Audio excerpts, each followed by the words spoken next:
بسم اللہ الرحمن الرحیم الحمد للہ الذی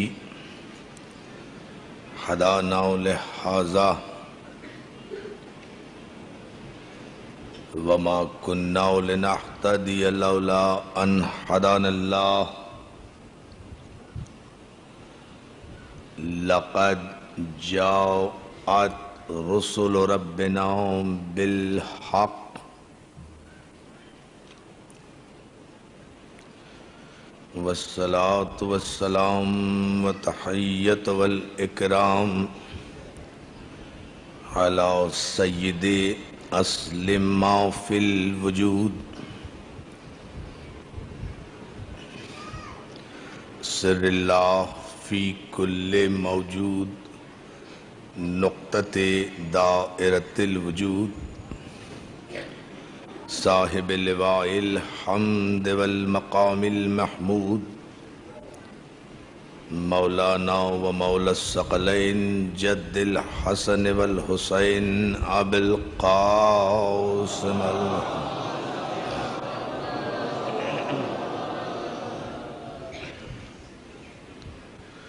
وآلہ الطیبین الطاہرین المعصومین المنتجبین المظلومین ولعنت اللہ علی اعدائہم اجمعین من یومنا ھذا الی یوم الدین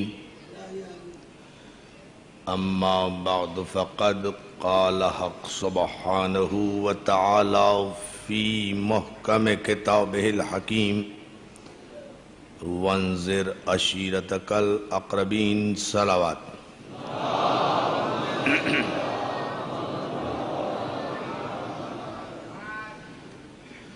حاضرین گرامی قدر اعزان محترم، بارگاہ شہدائے کربلا میں انجمن فدائے اہل بیت کے زیر اہتمام عشرہ محرم کی یہ 30ویں مجلس آپ حضرات کے ذوق ایمانی کی نظر ہے۔ اسلام عشیر سے غدیر تک ہمارا عنوان گفتگو ہے، اور آپ حضرات ماشاءاللہ جس جذبے اور جس ذوق عبادت کے ساتھ ان مجالس میں حاضری دے رہے ہیں، اس کی جزا تو یقیناً آپ حضرات کو بارگاہ خاتون جنت ہی سے ملے گی۔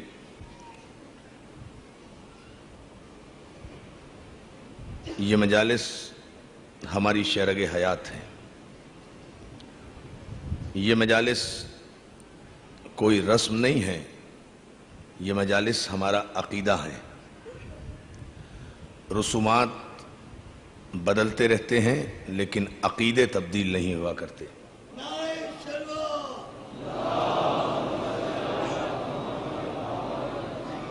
رسم و رواج بدلتے رہتے ہیں لیکن عقائد کبھی تبدیل نہیں ہوا کرتے، اس لیے کہ رسم معاشرے اور سماج کی پیداوار ہوتی ہے، عقیدہ معصوم کے لبوں کی جنبش سے بنتا ہے۔ توجہ ہے نا دوستو؟ عقیدہ مخبر صادق کی خبر سے بنتا ہے، عقیدہ معصوم کے لبوں کی جنبش سے بنتا ہے۔ اسلام میں جتنے بھی عقائد ہیں وہ سب کے سب معصوم کے لبوں کے محتاج ہیں۔ معصوم نے کہا، لوگوں نے مانا، عقیدہ بن گیا۔ بڑی توجہ دوست، معصوم نے کہا، لوگوں نے تسلیم کیا، صاحبان دل نے تسلیم کیا، صاحبان معرفت نے تسلیم کیا، وہ عقیدہ بن گیا۔ اسلام کے جتنے بھی عقیدے ہیں ان کا تعلق صرف پیغمبر اسلام کی زبان مبارک سے نکلے ہوئے الفاظ سے ہے۔ جو آپ نے کہہ دیا، جو آپ نے فرما دیا، جو آپ نے ارشاد فرمایا، وہ عقیدہ بنتا چلا گیا۔ یہ سب سے بڑا عقیدہ عقیدہ توحید ہے، سب سے بڑا عقیدہ ایمان بالقرآن ہے۔ توحید بڑا عقیدہ، ایمان بالقرآن بہت بڑا عقیدہ، کہ یہاں مسلمان کا ایمان یہ ہے کہ یہ قرآن اللہ کی کتاب ہے. بڑی توجہ دوستو، یہ قرآن اللہ کی کتاب ہے. اس قرآن کو جبریل لے کر آئے تھے. یہ وہی پیغمبر پر مسلسل 23 برس تک نازل ہوتی رہی. جب اسے جمع کیا تو یہ قرآن بن گیا. یہ سارے مسلمانوں کا عقیدہ ہے. لیکن کبھی ان مسلمانوں سے اگر کوئی یہ سوال کر لے کہ بھائی یہ قرآن ہے، اسے جبریل لے کر آئے تھے، یہ اللہ کا کلام ہے، یہ وہی ہے، یہ تمہیں کس نے بتایا؟ نہ تم نے فرشتے کو آتا ہوا دیکھا، نہ تم نے وحی کو نازل ہوتے ہوئے دیکھا، نہ تم نے وحی کی خوشبو سونگھی، نہ تم فرشتے کو دیکھ سکتے ہو. تم میں اور معصوم میں یہی تو فرق ہے کہ تم فرشتے کو دیکھ نہیں سکتے. تم پہ فرشتہ نازل نہیں ہو سکتا. نازل ہو جائے تو تم زندہ نہیں رہ سکتے. توجہ ہے نا؟ انسان کی حیثیت تو یہ ہے نا کہ انسان پر فرشتہ نازل نہیں ہوتا. زندگی میں ایک ہی مرتبہ نازل ہوتا ہے، سانس بھی نہیں لینے دیتا، دم بھی نہیں مارنے دیتا. ایک ہی مرتبہ نازل ہوتا ہے، اپنے ساتھ لے جاتا ہے. آپ نے غور نہیں کیا اس جملے پر؟ یہ انسان کی حیثیت ہے، یہ بشر کی حیثیت ہے، یہ بشر کی حیثیت ہے. اور یہ بشر جو ایک مرتبہ بھی نزول ملک کو برداشت نہیں کر سکتا. اس بشر کی جرأتیں دیکھو کہ وہ کہتا ہے کہ محمد ہم جیسے ہیں، وہ کہتا ہے کہ معصوم ہم جیسے ہیں. ارے تمہاری حیثیت تو یہ ہے کہ تم ایک مرتبہ بھی نزول فرشتہ کو اپنے قلب پہ برداشت نہیں کر سکتے. یہ ثبات قلب معصوم ہے کہ جس پر 23 برس میں 24,000 مرتبہ فرشتہ نازل ہوا لیکن قلب پیغمبر کو جنبش نہیں ہوئی. جو ہے نا، صلوات بھیجے محمد و آل محمد.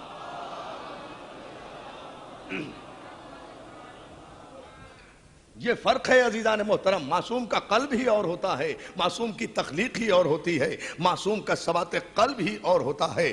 یہ انسان کی حیثیت ہے. بہرحال یہ طے ہے دوستو کہ کسی صحابی نے، کسی بزم رسالت میں بیٹھنے والے نے کبھی بھی کسی فرشتے کو نہیں دیکھا، جبریل کو نہیں دیکھا کہ جبریل اب یہ آیت لے کر آئے، اب یہ سورت لے کر آئے. جبریل پورا قرآن لے کر آئے ہیں پیغمبر اسلام کے پاس، لیکن کسی بیٹھنے والے کو یہ پتہ نہیں چلا کہ جبریل کس وقت آئے تھے. تابع نظارہ ہی نہیں ہے، کسی امتی کی مجال ہی نہیں ہے کہ وہ فرشتے کے نور کا اندازہ کر سکے، فرشتوں کو دیکھ سکے. جبریل کی آمد کا کسی کو پتہ نہیں ہوتا تھا. یہ تو جب جبریل آ کر چلے جاتے تھے اور پیغمبر فرمایا کرتے تھے کہ ابھی فرشتہ آیا تھا مجھ پر، وہ یہ وحی لے کر آیا ہے، یہ آیت لے کر آیا ہے. جب پیغمبر فرماتے تھے تو مسلمانوں کو پتہ چلتا تھا کہ وحی آئی ہے، مسلمانوں کو پتہ چلتا تھا کہ آیت آئی ہے. تو اعتبار کس پر کیا؟ مسلمانوں اعتبار پہلے قرآن پر نہیں کیا، اعتبار کیا وارث قرآن پر. محمد نے کہا کہ یہ قرآن ہے. یا علی توجہ فرمائے جان محترم. دیکھیں میں یہاں سے دعوت ذوالعشیرہ کی طرف واپس چلا جاؤں گا. اس تمہید پر آپ توجہ فرما لیں. بھئی پیغمبر اسلام نے کہا نا کہ یہ قرآن ہے، یا کہنے دیں بارگاہ شہداء کربلا کے اس تاریخی اجتماع سے، اس منبر کے صدقے میں ہمیں یہ کہنے کی اجازت دو. یہ تم جو کہتے ہو کہ قرآن کافی ہے، قرآن کافی ہے، قرآن سے ہدایت لیں گے، قرآن ضابطہ حیات ہے. بھئی یہ قرآن ہے. اس قرآن نے نہیں بتایا کہ یہ محمد ہے، محمد نے بتایا کہ یہ قرآن ہے. توجہ ہے نا؟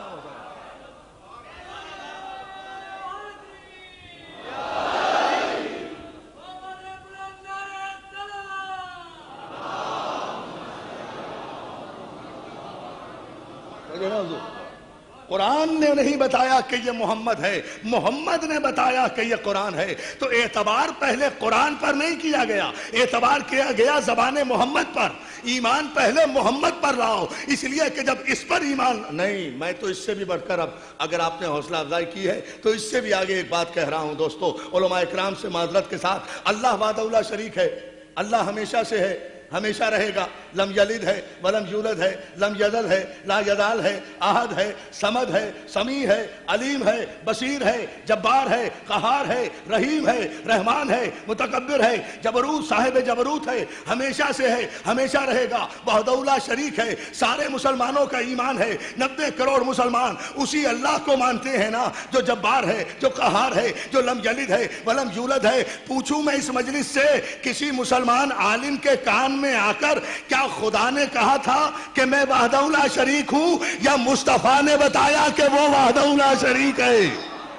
بہت توجہ جانا محترم، صلوات بھیجنا محمد علی محمد پر، غور فرمائے جانا۔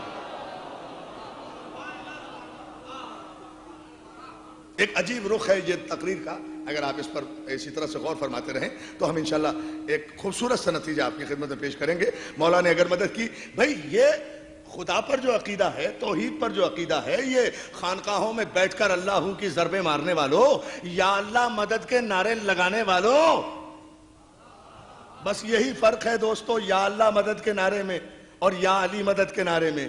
یا اللہ مدد کے نعرے لگانے والے بزدل ہوتے ہیں، چھپ کر تخریب کاری کے منصوبے بناتے ہیں۔ توجہ جانا محترم، چھپ کر تخریب کاری کے۔ نہیں ایسا نعرہ نہیں، میں دوسرا جملہ آپ کے لیے، سلامت رہو پوری طاقت و توانائی سے۔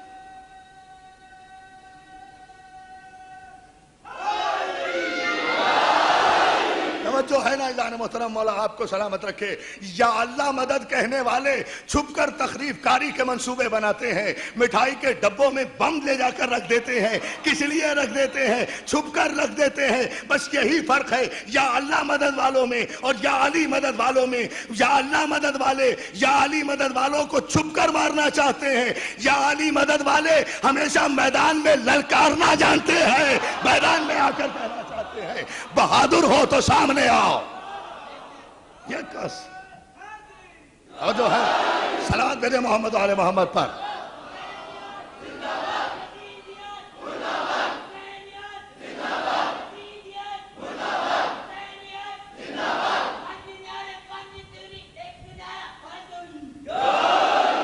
سلامت رکھے یا علی مدد کرنے والوں کہنے والوں کو عزیزان محترم، لیکن دنیا کو یہ معلوم ہو جانا چاہیے کہ حسینیت نام ہے، یزیدیت کے سینے پر اپنے ثبات کا گھٹنا رکھ کر اس سے اقرار کرانے کا کہ اقرار کر کے حسین حق تھا، حق ہے، حق رہے گا۔ جو ہے نا عزیزان محترم، عزیزان محترم، یہ زمانے کو جاننا چاہیے، یہ مزاج ہم نے بہت دیکھے ہیں، یہ حالات ہم نے بہت دیکھے ہیں۔ حسینیت ریشمی قالینوں پر، حسین ریشمی قالینوں پر درباروں کے ذریعے سے حسینیت ہم تک نہیں پہنچی، حسینیت خون کے دریا عبور کر کے تلوار کی نوک پر ہم تک پہنچی ہے۔ اب بھی کیا معجزے میں کوئی شک سمجھتے ہو؟ اب تو ایمان لے آؤ، کل کے واقعے کے بعد تو تسلیم کرو کہ حسین صاحب اعجاز ہے۔ تم نے منصوبہ بنایا تھا کہ 5 منٹ کے بعد تباہ و برباد کر دیں گے، حسین نے منصوبے کو خاک میں ملا دیا۔ تو جو یزیدیوں کے منصوبوں کو خاک میں ملا دے، شریعت مصطفیٰ میں اسے حسینیت کہتے ہیں۔ یہ ہے وہ پیغام، یاد رکھیں۔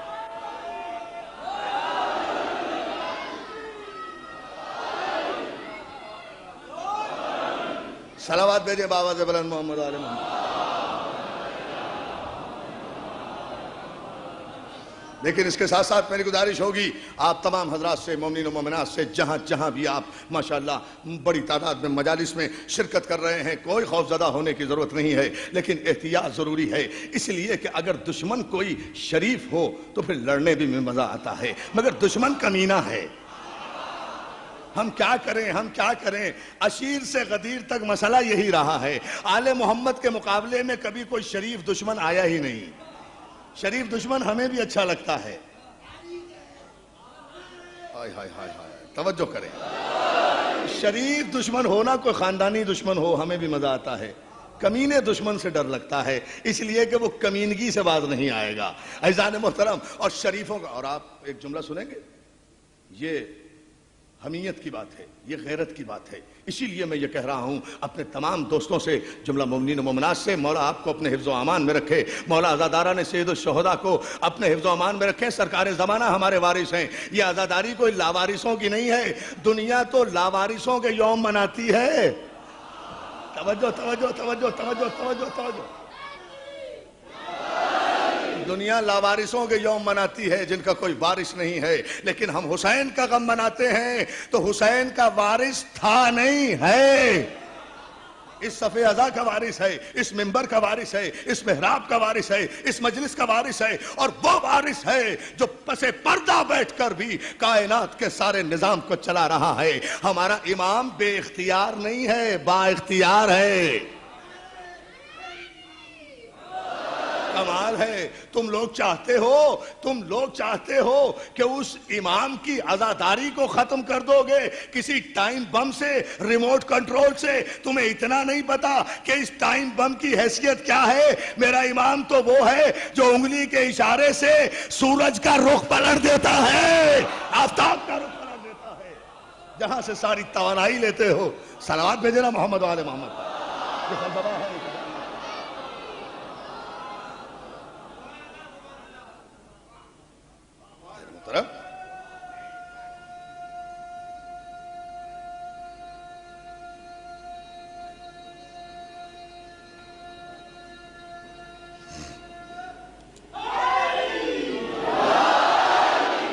کوئی فکر کی بات نہیں ہے، کوئی تردد کی بات نہیں ہے، لیکن احتیاط بہت ضروری ہے۔ آپ حضرات، خصوصاً گاڑیوں والے حضرات سے میری گزارش ہے، جہاں جہاں بھی مجالس ہو رہی ہیں پورے کراچی میں، گاڑیاں پارکنگ کرتے وقت احتیاط رکھیں، اسکاؤٹ سے خصوصی طور پر تعاون کریں۔ ایک آدمی ضرور گاڑی میں اپنا موجود ہونا چاہیے، کوئی گاڑی خالی نہ چھوڑیں، اس لیے کہ دشمن کا کوئی پتہ نہیں ہے۔ عزیزان محترم، احتیاطی تدابیر کرنا نہایت ضروری ہے، اس لیے سارے انشاءاللہ ہمیں کسی کی حفاظت کی ضرورت نہیں ہے۔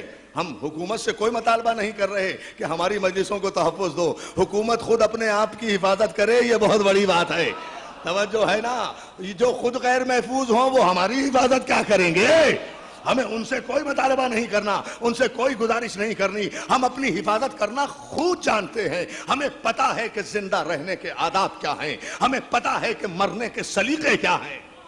توجہ ہے نا عزیزان محترم، ہمیں پتا ہے، ہمارے بچوں کو بھی پتا ہے کہ مرنے کے سلیقے کیا ہیں، زندہ رہنے کے آداب کیا ہیں، زندہ رہو تو کس طرح سے، جان دو تو کس طرح سے۔ لیکن اس کے ساتھ ساتھ بار بار میری گزارش یہ ہوگی کہ جہاں جہاں بھی منتظمین، ہمارے مجالس کے جتنے بھی منتظمین ہیں، جہاں جہاں بھی ہماری مرکزی چھوٹی بڑی جتنے بھی جہاں بھی مجالس ہو رہی ہیں، سب کو اب منتظمین کی ذمہ داری ہے کہ وہ مومنین و مومنات، خصوصاً مومنات کے تحفظ کی پوری ذمہ داری لیں، اس لیے کہ کوئی بھی خوش ناخوشگوار واقعہ اگر پیش آ جاتا ہے تو ہم مرنے سے نہیں ڈرتے، مگر دشمن کی چال کامیاب ہو جائے گی۔ دشمن یہ سمجھے گا کہ ہم نے عزاداری میں رکھنا ڈال دیا۔ دشمن تو یہی چاہتا ہے نا کہ وہ کسی بہانے سے عزاداری میں رکھنا ڈالے، اور ہم دنیا کو یہ بتانا چاہتے ہیں کہ قدم حسین کی جانب بڑھائے جائیں گے، زمانہ ساتھ ہمارے چلے چلے نہ چلے۔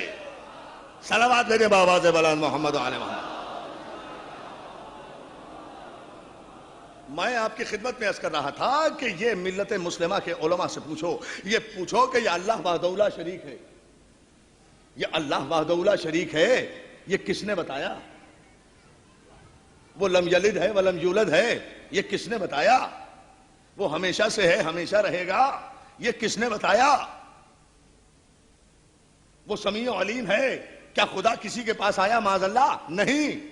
کیا کسی کے کان میں آ کر کہا کہ مجھے مانو میں وحدہ لا شریک ہوں؟ نہیں۔ ایک پیغمبر نے کہا، کوہ ابو قبیس کی بلندی پر چڑھ کر کہا، ایھا الناس قولوا لا الہ الا اللہ تفلحوا، اے لوگو تم لا الہ الا اللہ کہو تاکہ فلاح پا جاؤ۔ ساری دنیا نے یقین کیا، کس کی زبان پر؟ صادق کے قول پر یقین کیا، امین کے قول پر یقین کیا۔ اے عبداللہ کے بیٹے، آپ کہہ رہے ہیں کہ وہ وحدہ لا شریک ہے تو ہم مان لیتے ہیں۔ تو عزیزان محترم، یہ توحید کا جو عقیدہ ہے، یہ جو آپ اللہ کے عقیدے پر میں سرشار نظر آتے ہیں، یہ جو توحید پرستی کے دعوے کرتے ہیں، بہت بڑی بات ہے، اچھی بات ہے توحید پرستی، لیکن اس کو علیحدہ کر کے جس نے بتایا کہ وہ وحدہ لا شریک ہے، اس رسول کو علیحدہ کر کے جس نے بتایا کہ وہ وحدہ لا شریک ہے، محمد کو آپ لا الہ الا اللہ سے محمد رسول اللہ کو ہٹا دیں، لا الہ الا اللہ سمجھ میں نہیں آئے گا۔ اس لیے کہ اگر ایسا ہوتا تو پھر یہ حدیث قدسی میں یہ لفظ نہ آتے کہ کنت کنزا مخفیہ، میں چھپا ہوا خزانہ تھا، میں نے چاہا کہ میں پہچانا جاؤں۔ میں نے چاہا کہ میں پہچانا جاؤں، میں تھا چھپا ہوا خزانہ، میں نے چاہا کہ میری معرفت ہو، میں نے چاہا کہ میں پہچانا جاؤں، تو اے محمد میں نے تجھے پیدا کیا۔ اب ذرا سی توجہ اس نتیجے پر، میں تھا چھپا ہوا خزانہ، میں نے چاہا کہ میری معرفت ہو، لوگ مجھے پہچانے، لوگ مجھے جانے، تو اے محمد میں نے تجھے پیدا کر دیا۔ بڑے سکون سے پڑھوں گا اس لیے کہ اس کا نتیجہ مجھے ذوالعشیر ہی تک لانا ہے۔ میں تھا چھپا ہوا خزانہ، میں نے چاہا کہ میری معرفت ہو، میں نے چاہا کہ میں پہچانا جاؤں، تو اے محمد میں نے تجھے پیدا کر دیا۔ پالنے والے، میں تیری بارگاہ میں عرض کرتا ہوں، مالک تو تو اعلیٰ کل شیء قدیر ہے، تو تو مختار ہی مختار ہے، مالک تو تو کسی کا محتاج نہیں ہے۔ تو نے اگر چاہا تھا کہ تو پہچانا جائے تو تو ارادہ کرتا، تو ارادہ کرتا ساری کائنات تجھے پہچاننے لگتی، ہر دل میں اپنی معرفت ڈال دیتا، ہر دل میں اپنی معرفت ڈال دیتا۔ پالنے والے، اگر تو نے چاہا تھا کہ تو پہچانا جائے تو تجھے کون روک سکتا تھا پہچانے جانے سے؟ تو ارادہ کرتا، تیرے ہی تو بندے تھے، تو نے ہی تو بنائے تھے ان کے دل و دماغ، ان کے دلوں میں اپنی معرفت، اپنی پہچان، اپنی شناخت، اپنی محبت، اپنا اقرار ڈال دیتا۔ پالنے والے، تو نے چاہا کہ تو پہچانا جائے تو تو نے محمد مصطفیٰ کو وسیلہ کیوں بنایا؟ مولانا دیکھیں یہ عجیب جملہ ہے، پالنے والے تو اعلیٰ کل شیء قدیر ہے، تو قدرت کاملہ کا مالک ہے، ساری تو رب محمد بھی ہے، رب علی بھی ہے، تو محمد کا بھی رب ہے، علی کا بھی رب ہے میرے مالک۔ تو نے چاہا تھا کہ تو پہچانا جائے تو مالک تو ارادہ کرتا، لوگ تجھے پہچاننے لگتے۔ تو نے محمد عربی کو وسیلہ کیوں بنایا؟ بندوں تک پہنچنے کے لیے، بندوں تک پہنچنے کے لیے۔ بھئی خدا نے چاہا نا کہ اس کی توحید بندوں تک آئے، تو بندوں تک آنے کے لیے خدا نے محمد مصطفیٰ کو وسیلہ بنایا۔ میرے مالک محمد کو وسیلہ بنانے کی کیا ضرورت تھی؟ ارادہ کرتا، خود بخود ساری دنیا کے دلوں میں تیری معرفت ہو پیدا ہو جاتی۔ تو جواب یہی آئے گا کہ تم تدبر مشیت کو کیا سمجھو؟ مشیت کی نگاہیں حال کے آئینے میں مستقبل کے ان بے وسیلہ قسم کے لوگوں کے عقیدوں کو دیکھ رہی تھی جو آگے چل کر معصوم وسیلے کا انکار کریں گے اور یہ کہیں گے کہ کسی وسیلے کی ضرورت نہیں ہے، ہم اپنی نمازیں، اپنے روزے، اپنے حج، اپنی زکاتیں، اپنے قرآن، اپنے اعمال صالح براہ راست اللہ تک پہنچا دیں گے، کسی کو وسیلہ نہ بناؤ، کسی کو راستہ نہ بناؤ۔ ہم ایسے لوگوں کے لیے حجت قائم کرنا چاہتے تھے کہ اللہ جیسا علی کل شیء قدیر بھی اگر بندوں تک آنا چاہے تو اپنی تمام تر قدرتوں کے باوجود بھی معصوم کے بغیر وہ بندوں تک نہیں آ سکتا، تو یہ گناہگار بندہ بغیر کسی معصوم کے اللہ تک کیسے چلا جائے گا؟ توجہ ہے نا عزیزان محترم؟ صلوات بھیجے بآواز بلند۔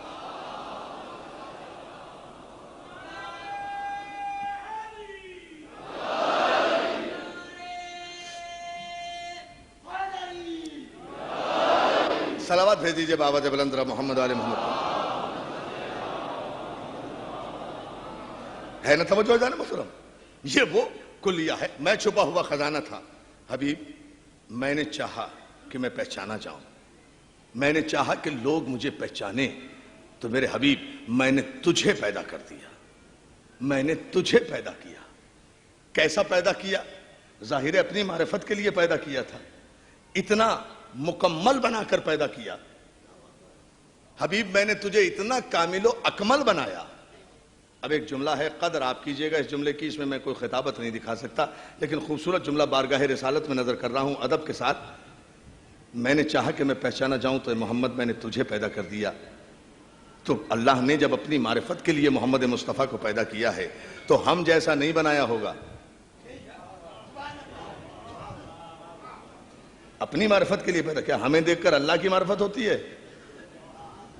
توجہ، کیا مولوی کو دیکھ کر اللہ کی معرفت ہوتی ہے؟ مولوی کا چہرہ تو رات میں اگر کوئی دیکھ لے تو اپنی معرفت بھی ختم ہو جائے، ہے نا؟ توجہ ہے نا عزیزان محترم؟ کیا ان چہروں کو دیکھ کر اللہ کی معرفت ہوتی ہے؟ اللہ کہتا ہے میں نے چاہا کہ میں پہچانا جاؤں، لوگ میری معرفت حاصل کریں، تو اے محمد میں نے تجھے پیدا کر دیا۔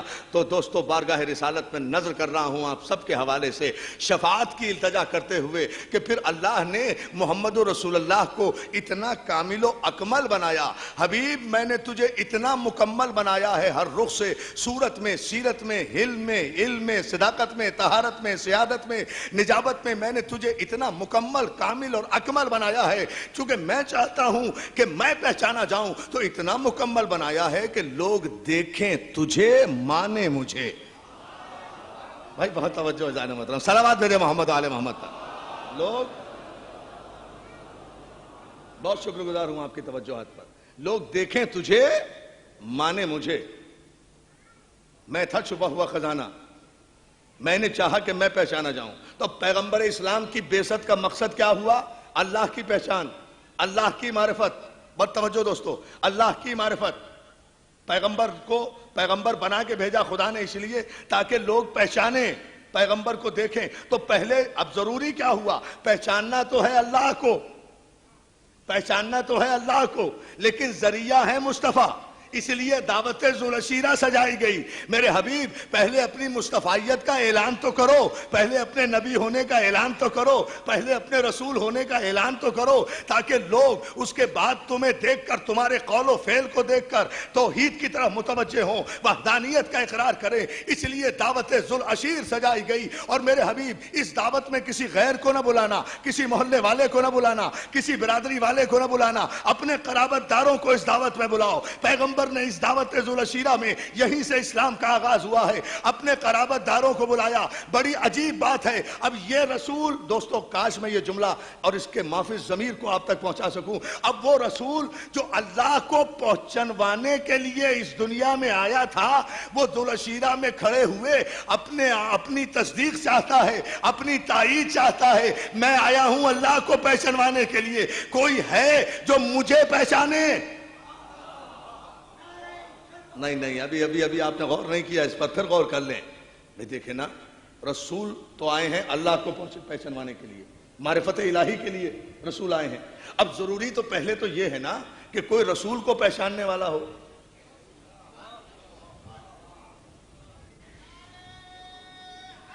سلامت رہیے۔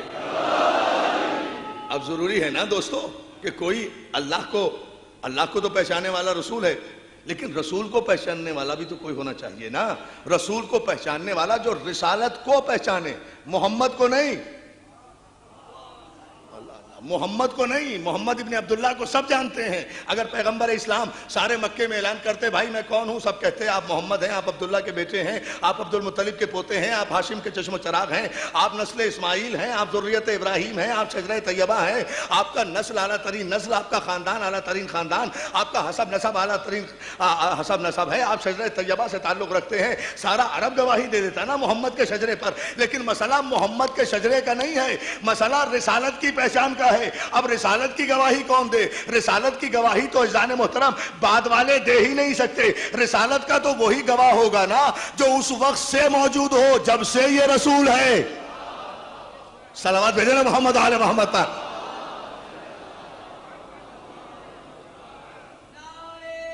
یہ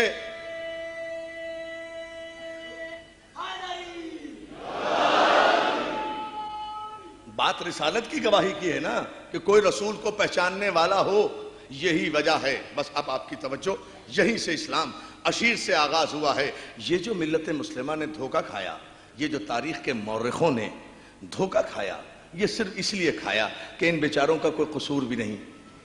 یہ تو پیدا ہوئے کافر، پلے کافر، بڑھے کافر، بچپن کافر، لڑکپن کافر، جوانی کافر۔ اعلان رسالت کے بعد مسلمان ہوئے نا، انہیں کیا پتا رسالت کب سے ہے۔ دیکھیں نا بھئی، تاریخ کا مورخ ہو یا راوی ہو، محدث ہو یا روایت بیان کرنے والا ہو، اسے کیا پتا بیچارے کو کہ رسالت کب سے ہے۔ اس لیے اس نے تو لکھ دیا کہ صاحب وہ 40 برس تک رسول نہیں تھے اور 40 برس کے بعد اعلان رسالت فرمایا۔ ظاہر ہے وہ یہی لکھے گا بھئی، اس کی پیدائشی مجبوری ہے، وہ بھی تو 40 برس تک مسلمان نہیں تھا نا۔ تاریخ کا مورخ ہے نا دوستو۔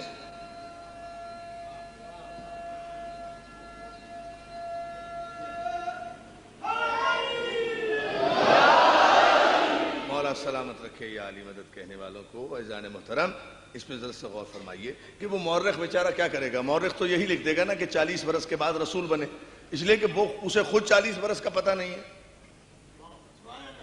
40 برس پیغمبر کیا تھے اسے کیا پتا؟ وہ تو پیغمبر کے نزدیک آیا مسلمان ہونے کے بعد. نہیں غور نہیں کر رہے آپ اس جملے پر. بہت لاجیکل سی گفتگو کر رہا ہوں ایک نتیجہ دینے کے لیے. دیکھیں نا، تاریخ کے مورخ کو یا روایت کے راوی کو یا کسی محدث کو، اسے تو پیغمبر کے متعلق ان کے حالات کا علم اس وقت ہوگا نا جب وہ پیغمبر کے قریب آئے گا. پیغمبر کے قریب وہ کب آیا؟ 40 برس کے بعد. تو یہی لکھے گا نا، چونکہ 40 برس تک پیغمبر کیا تھے اسے کیا پتا. اگر اسے 40 برس کی زندگی اور 40 برس کی حیات طیبہ پیغمبر کا علم ہوتا تو وہ پہلے مسلمان نہ ہو جاتا. وہ تو مسلمان خود بھی 40 برس کے بعد ہوا ہے. تو جس دن مسلمان ہوا ہے اسی دن سے پیغمبر کو نبی بھی مان رہا ہے. اصل میں جملے کی غلط فہمی ہو گئی. کہنا یہ چاہیے تھا اگر معرفت ہوتی کہ بھئی ہمیں نہیں پتا کہ 40 برس تک کیا تھے، لیکن ہم 40 برس تک کافر تھے. بہت توجہ صلوات دے محمد آل محمد پر. ہم 40 برس تک ایمانداری کا تقاضا، دیانتداری کا، حرمت قرطاس و قلم کا تقاضا تو یہ تھا کہ یہ کہنا چاہیے تھا کہ بھئی ہمیں 40 برس تک کا پتہ نہیں ہے، اور 40 برس کے حالات اگر معلوم کرنے ہیں تو ان سے معلوم کرو جن کے درمیان 40 برس رہا. ہمارے درمیان تو نہیں رہا، ہم تو بتوں کے درمیان رہے، وہ بت شکنوں کے درمیان رہا. توجہ ہے نا عزیزان محترم؟ ہمارا راستہ الگ تھا، اس کا راستہ الگ تھا. ہماری قوم الگ تھی، اس کی قوم الگ تھی. ہمارا قبیلہ الگ تھا، اس کا قبیلہ الگ تھا. ہم لات و حبل و عزا کے پجاری تھے. وہ نسل ابراہیم میں تھا، وہ ذریت اسماعیل میں تھا، وہ شجر طیبہ میں تھا. تو اس کے متعلق کہ اس کا بچپن کیسا تھا، اس کا لڑکپن کیسا تھا، اس کی جوانی کیسی تھی، اس کی زندگی کے 40 پاکیزہ برس کیسے تھے، یہ ہمیں کیا پتا. یہ ہم سے نہ پوچھو، یہ تاریخ سے نہ پوچھو، یہ مورخ سے نہ پوچھو، یہ راوی سے نہ پوچھو، یہ روایت سے نہ پوچھو. اس لیے کہ تاریخ، راوی، روایت، مورخ یہ سب 40 برس کے بعد مسلمان ہوئے ہیں. محمد کے 40 برس پوچھنے ہیں تو یا عبد المطلب سے پوچھو یا ابو طالب سے پوچھو، اس لیے کہ یہ زندگی ان کے قریب ہے. اب جو ہے نا دوستو، صلوات بھیجے مل کر باوت بلند محمد علیہ وسلم.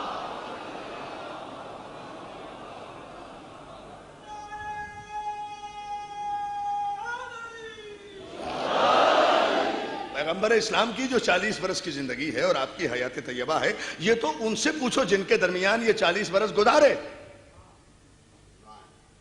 یہ ابو طالب سے پوچھو. خدا کی قسم اگر ابو طالب سے پوچھتے تو 15 برس کی عمر ہے. ایک جملہ یاد آیا، 15 برس کی عمر ہے.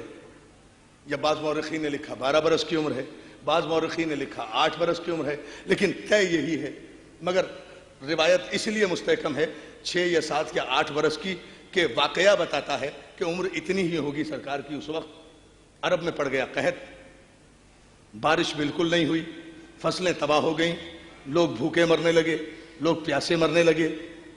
عرب میں ویسے ہی پانی کی کمی ہوتی ہے، پانی میسر نہیں آتا.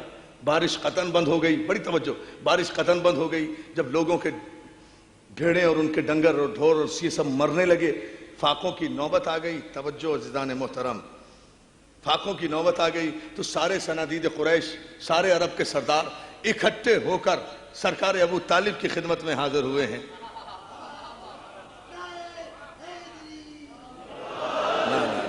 عظمت جناب ابو طالب پر صلوات بھیجیں اس وقت بآواز بلند. دیکھیں حضور، مولا سلامت رکھے ان تاریخی اجتماعات کو، میرے نوجوان دوستوں کو. عزیزان محترم دیکھیں، جب پورے عرب میں قحط پڑ گیا، سارے مورخین نے لکھا، تو سارے عرب کے سردار اکٹھا ہوئے اور اکٹھے ہو کر آئے دروازہ ابو طالب پر.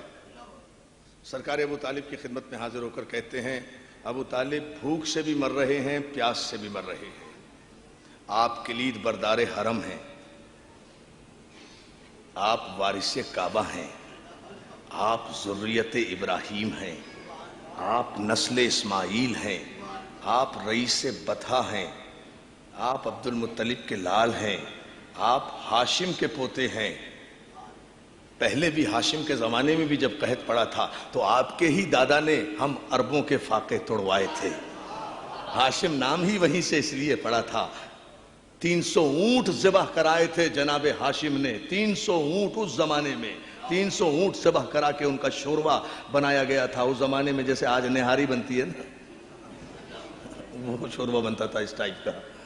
300 اونٹ کو ذبح کرا کے شوربہ بنایا گیا تھا, اس میں روٹی توڑ کر چور کر ڈالی گئی تھی, اور 300 اونٹوں کا کھانا سارے عربوں کو مصطفیٰ اور مرتضیٰ کے دادا نے کھلایا تھا, کوئی اور رئیس نہیں تھا. صلوات بھیجے نا محمد و آل محمد پر. یہ ہے تاریخ.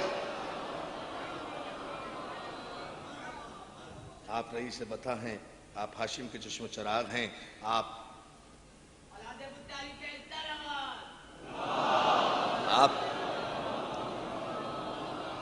ابو طالب, آپ ایسا کریں کہ آپ اس قحط سے ہماری جان چھڑائیں, یہ عذاب ہم سے ٹلے. دعا کریں کہ باران رحمت آئے, بارش ہو. سنیں گے دوستو, میری آج کی مجلس کا نہیں بلکہ شاید پورے عشرے کا حاصل میں جملہ دے رہا ہوں آپ کو. یہ حقیقت وہ ہے جو سر چڑھ کے بولے, حق وہ ہے جو اپنے آپ کو منوا لے. سارے کافروں نے کہا اے ابو طالب قحط پڑ رہا ہے, بارش کی ایک ایک بوند کو سارا عرب ترس رہا ہے, آپ دعا کیجئے. اللہ اللہ اللہ اللہ, بہت توجہ توجہ توجہ عزیزان محترم. یہ کون ہیں سارے کے سارے؟ یہ سب بت پرست ہیں جن کے 360 بت خانہ کعبہ میں رکھے ہوئے ہیں. آخر یہ اپنے بتوں کے پاس سے ہو کر ابو طالب کے پاس آئے ہوں گے نا.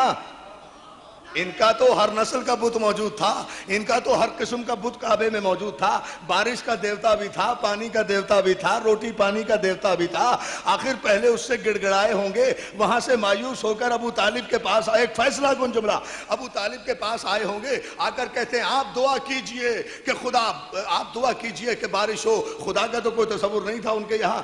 آپ دعا کیجئے کہ ابر رحمت آئے, آپ دعا کیجئے کہ ابر رحمت آئے. اے سیرت نگارو, تم کیا جانو, تم تو یہی لکھو گے کہ 40 برس کے بعد نبی بنے. سرکار ابو طالب نے اتنا سنا, کہا تم یہیں ٹھہرو, میں ابھی آتا ہوں. تھوڑی دیر کے بعد سرکار بیت الشرف سے باہر آئے تو سرکار محمد مصطفیٰ کو اپنے کاندھے پر بٹھائے ہوئے, صلوات بھیجیں محمد.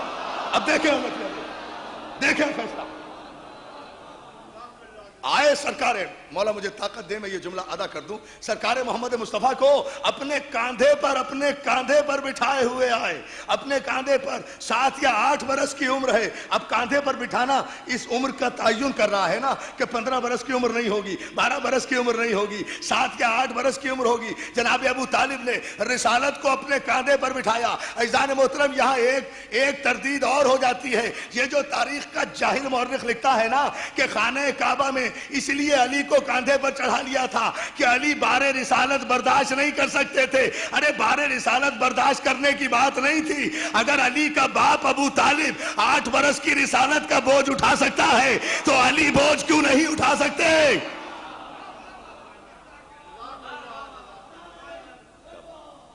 یہ جہالت کی بات ہے. یہ لوگ ایسے ہی لکھ دیتے ہیں صاحب چونکہ بار رسالت نہیں اٹھا سکتے تھے علی, اس لیے علی کو کاندھے پہ سوار کیا. کیوں؟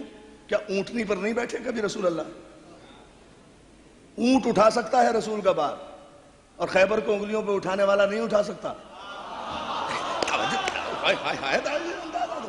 صلوات بھیجیں نا محمد و آل محمد پر. اصلاح کرو تاریخ کی. کہاں کہاں نوجوانوں کو کنفیوژن میں مبتلا کر رہے ہو. ایسی صورتحال نہیں ہے, بلکہ پیغمبر چاہتے یہ تھے کہ اس لیے کیوں علی کو کاندھے پہ بلند کیا تھا؟ اس لیے کہ پیغمبر چاہتے یہی تھے کہ آج علی کاندھے پر بلند ہو. اس لیے کہ فتح مکہ کے بعد بت شکنی ہوئی ہے نا. فتح مکہ ہے اسلام کی آخری فتح, تو ظاہر ہے عدل رسالت کا تقاضا تھا کہ آخری فتح تو پہلی فتح کے نتیجے میں ہوئی ہے نا. اگر پہلی جنگ ہی فتح نہ ہوتی تو آخری جنگ کی نوبت کہاں تک آتی؟ عدل رسالت کا تقاضا تھا.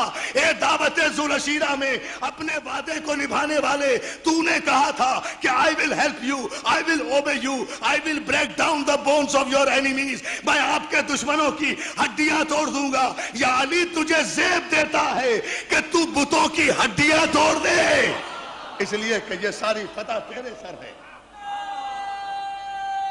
سلامت رہو.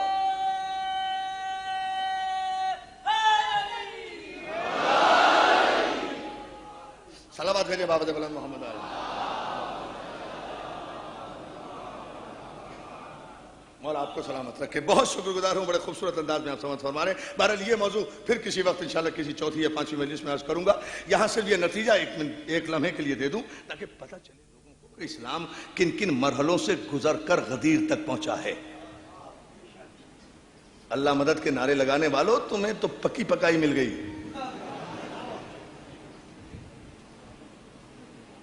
دیکھو اسلام کتنے زلزلوں سے گزرا ہے, کتنی قیامتوں سے گزرا ہے, تب کہیں اسلام اس منزل تک آیا ہے. توجہ ہے نا عزیزان محترم. سرکار ابو طالب نے محمد مصطفیٰ کو اپنے کاندھے پر بٹھایا. آئے تھے کس کے پاس؟ کافر ابو طالب کے پاس. کافر آئے ابو طالب کے پاس, ابو طالب گئے محمد مصطفیٰ کے پاس, اس لیے کہ مسئلہ ابر رحمت کا تھا. مصطفیٰ رحمت للعالمین تھا.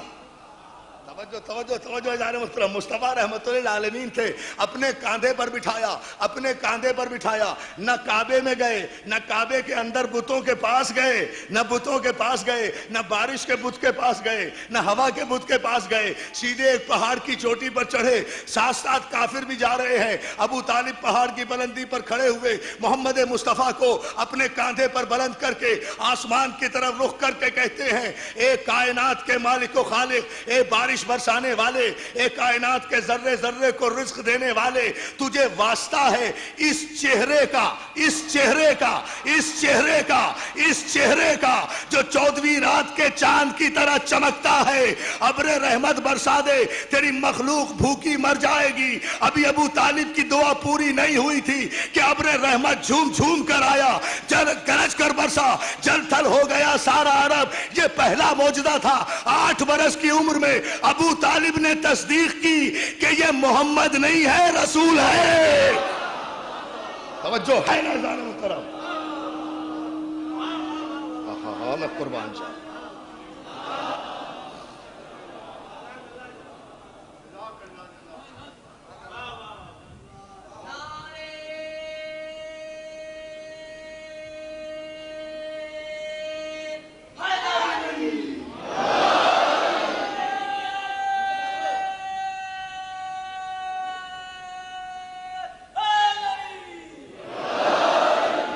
بھیجیے بابا سے بلند محمد و آل محمد پر.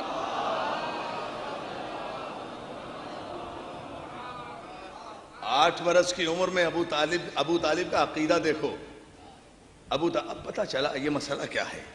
مسئلہ یہی ہے, آئے تھے کافر کہ بارش کی دعا کی جائے. ابو طالب نے سارے کافروں کے سامنے بتا دیا کہ معصوم کے وسیلے کے بغیر کوئی دعا قبول نہیں ہوا کرتی. وسیلہ کسے بنایا؟ 14ویں رات کے چاند کو وسیلہ بنایا, اس چہرے کو وسیلہ بنایا جو 14ویں رات کے چاند کی طرح چمکتا ہے. عزیزان محترم, وسیلہ بنایا, کسی بت سے سفارش نہیں کی, لات و حبل کے پاس نہیں گئے, اللہ سے خطاب کیا, وسیلہ محمد کو بنایا. اب رحمت ہوئی, اب رحمت ہوئی, اب جل تھل ہوا. ابو طالب کی دعا کے صدقے میں, محمد کے وسیلے کے صدقے میں جن عربوں کے فاقے ٹوٹے, ان بدنصیب عربوں کی اولادیں کہتی ہیں کہ ابو طالب کافر تھا. توجہ, صلوات میرے محمد آل محمد.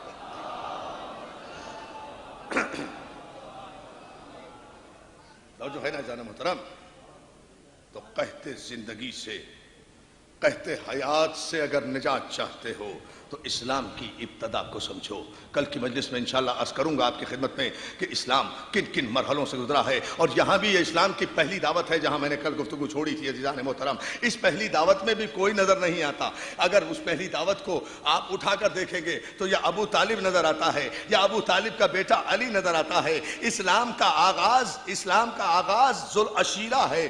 اسلام کی تکمیل بزم غدیر ہے. اسلام شروع ہوا عشیر سے, اسلام ختم ہوا غدیر پر. ابتدا عشیر ہے, انتہا غدیر ہے. ابتدا میں بھی کوئی نہیں ہے, انتہا میں بھی کوئی نہیں ہے. ابتدا میں بھی اولاد ابو طالب, انتہا میں بھی اولاد ابو طالب. اور وہاں ایک جملہ رہ گیا تھا کل جو آج عرض کرنا چاہتا ہوں کہ سرکار ابو طالب نے بڑھ کر ابو جہل کو بٹھایا, پیغمبر اسلام کو کھڑا کیا. باپ نے کفر کو بٹھایا, بیٹے نے محمد مصطفیٰ کی تائید کی. اب حدیث کو ریلیٹ کرو علی کی تائید سے. اے محمد میں نے تجھے اس لیے پیدا کیا کہ لوگ دیکھیں تجھے پہچانے مجھے. محمد پیدا ہوئے اللہ کی معرفت کے لیے, اللہ کی پہچان محمد کرا رہے ہیں, رسالت کی تصدیق علی کر رہے ہیں. توجہ ہے نا عزیزان محترم؟ مل کر درود بھیجے محمد و آل محمد کا.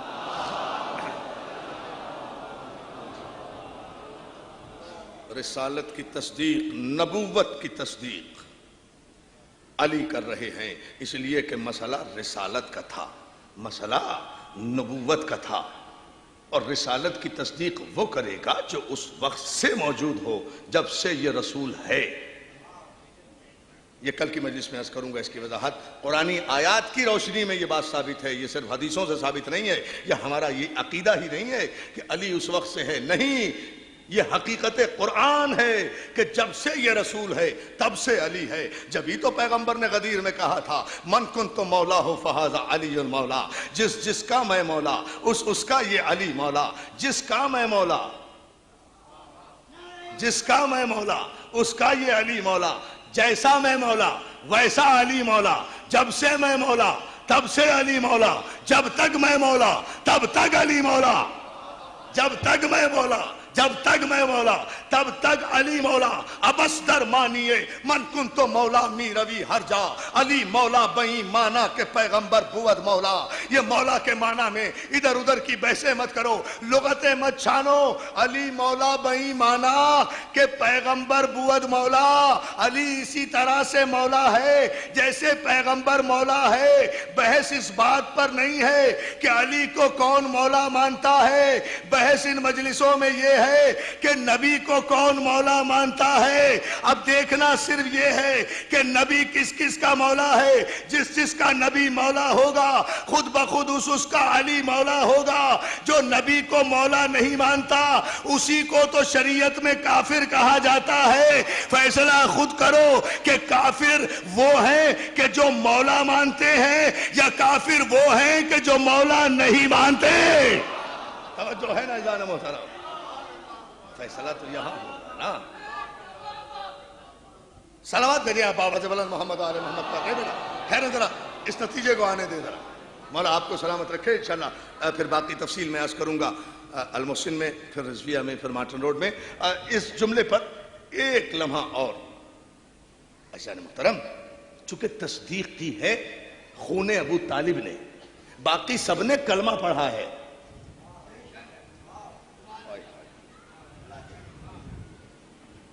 شاید اس جملے کے پس منظر تک آپ نہیں پہنچے. تصدیق کی ہے صرف علی نے, باقی سب نے کلمہ پڑھا ہے. تو کلمہ پڑھنے والوں کی اولادیں اور ہیں,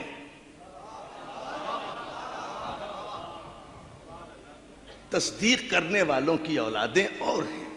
جنہوں نے کلمہ پڑھا ہے نا ان کی تو عادت ہے کلمہ پڑھنا.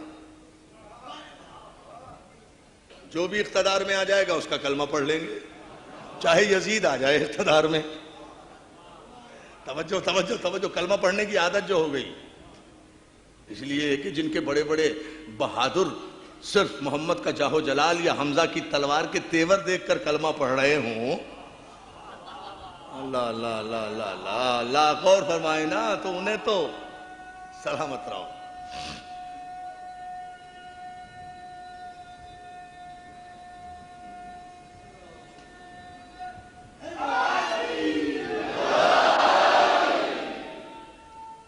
کلمہ پڑھنے والے اور ہیں, تصدیق کرنے والے اور ہیں. کلمہ پڑھنے والوں کی اولادیں اور ہیں. بہت توجہ, دو رخ یہاں سے ذوالشیرہ سے چلے ہیں اسلام کے, ایک کلمہ پڑھنے والے, ایک تصدیق کرنے والے. جو کلمہ پڑھنے والے تھے وہ بس کلمہ ہی پڑھتے رہے, جو بھی برسر اقتدار آتا رہا اس کا کلمہ پڑھتے رہے. لیکن جنہوں نے تصدیق رسالت کی تھی وہ قبیلہ جو تھا وہ رسالت کو خطرات سے بچاتا رہا, وہ رسالت کی سپر بنا رہا, وہ رسالت کا محافظ بنا رہا, اور کسی کی ذمہ داری بھی نہیں تھی. اس لیے کہ تصدیق, بھائی اگر حسین کربلا میں نہ آتے تو کون آتا؟ حسین ہی کو آنا تھا نا. اس لیے کہ حسین کے باپ نے تصدیق کی تھی کہ تو رسول ہے. توجہ, یزید کے باپ نے تصدیق نہیں کی تھی, معاویہ کے باپ نے تصدیق نہیں کی تھی، حسین کے باپ نے تصدیق کی تھی کہ میں گواہی دیتا ہوں کہ آپ اللہ کے رسول ہیں۔ اور جب اس رسالت کا یزید انکار کر رہا تھا تو سب چپ تھے، اس لیے کہ سب نے صرف کلمہ پڑھا تھا، حسین نے تصدیق کی تھی۔ حسین کو کربلا میں آنا چاہیے تھا، حسین کو میدان میں آنا چاہیے تھا۔ حسین کی ذمہ داری تھی، میرے نانا تیرا دین باقی رہے گا، میرے نانا تیرا اسلام باقی رہے گا، میرے نانا تیری نبوت باقی رہے گی۔ کس دیوانے نے ان مسلمانوں کو یہ بتا دیا ہے کہ نبوت کا کوئی وارث نہیں ہوتا؟ کس دیوانے نے ان مسلمانوں کو یہ بتا دیا ہے کہ نبوت لاوارث ہوتی ہے؟ نبوت کا وارث موجود ہے، اور جس کا وارث موجود ہو اس کا نام کوئی مٹا نہیں سکتا۔ دوستو، آل محمد میں اور امت میں یہی تو فرق ہے، امت کا کوئی وارث ہی نہیں ہے، آل محمد کا وارث آج بھی موجود ہے، آل محمد کا وارث آج بھی موجود ہے۔ اسی لیے آل محمد کے پیغام کو، ان کے نام کو، ان کے ذکر کو دنیا کی کوئی طاقت نہیں مٹا سکتی۔ حسین آئے کربلا میں اور پوری طاقت و توانائی کے ساتھ آئے، اور یہ اعلان کرتے ہوئے آئے، یزید اگر تیری طاغوتی طاقتوں کو کربلا کے میدان ہی میں دفن نہ کر دوں تو ابو طالب کا بیٹا نہ کہنا۔ اس لیے کہ ہم تصدیق کرنے والے ہیں، ہم نے رسالت کی تصدیق کی ہے، تو ظاہر ہے کہ اس تصدیق کی قیمت بھی ہم ہی ادا کریں گے، اس تصدیق کی قیمت بھی ہم ادا کریں گے۔ کربلا نام ہے نبوت کی قیمت کا۔ اب اندازہ کریں، ارے نبوت کتنی قیمتی چیز ہے، نبوت اتنی قیمتی ہے کہ حسین کو اپنے اکبر سے زیادہ پیاری ہے نبوت، حسین کو اپنے عباس سے زیادہ پیاری ہے نبوت، حسین کو اپنے اصغر سے زیادہ پیاری ہے نبوت، حسین کو اپنے قاسم سے زیادہ پیاری ہے نبوت، حسین کو اپنے اون محمد سے زیادہ پیاری ہے نبوت، حسین کو اپنے مسلم سے زیادہ پیاری ہے نبوت، حسین کو اپنے حبیب سے زیادہ پیاری ہے نبوت، حسین کو اپنے سعید سے زیادہ پیاری ہے نبوت، حسین کو اپنے غم کا معجزہ دیکھنا ہے تو ان بچوں کی آنکھوں میں آنسو دیکھو، یہ بچے بھی آنسوؤں سے رو رہے ہیں، اس لیے کہ ان کی ماں